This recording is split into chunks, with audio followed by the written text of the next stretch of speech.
Humpty Dumpty sat on a wall. Humpty Dumpty had a great fall. All the king's horses and all the king's men couldn't put Humpty together again. Humpty Dumpty sat on a wall. Humpty Dumpty had a great fall. All the king's horses and all the king's men couldn't put Humpty together again. That may have looked like a strange party trick, but it's actually part of a serious research project conducted by Prof Vince Walsh in a basement lab at the Institute of Cognitive Neuroscience in London.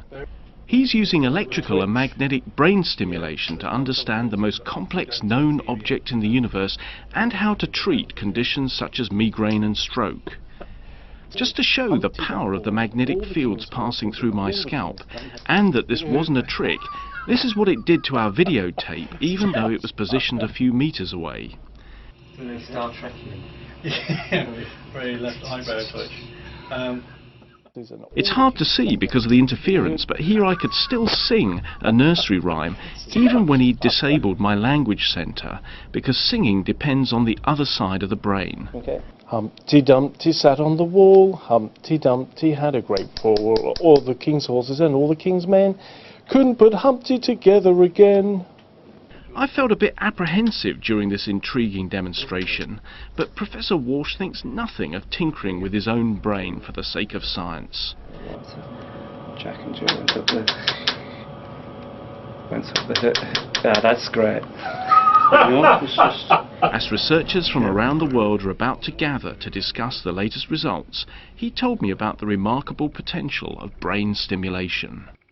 When we're trying to do experiments in which we establish how people might recover from stroke or some other kind of brain damage, then we can try and make very good, educated guesses about which processes we want to interfere with to help your weakened but still happening processes take over the function that you couldn't do anymore. The equipment and the things we can do with it are evolving into clinical uses now, and we have a number of problems with classical transcranial stimulation with these coils and the big machines and the mapping of the brain that you have to do when you carry out these experiments.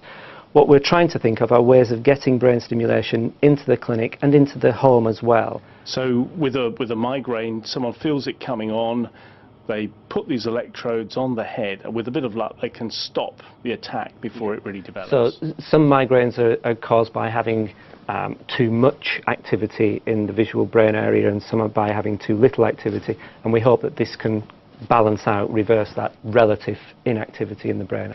So we're looking at downsizing the ways of delivering the currents, producing smaller machines, and producing electrodes that will pass very, very small currents that you don't make clicks and that you're not aware of in the way that you were aware of being magnetically stimulated previously.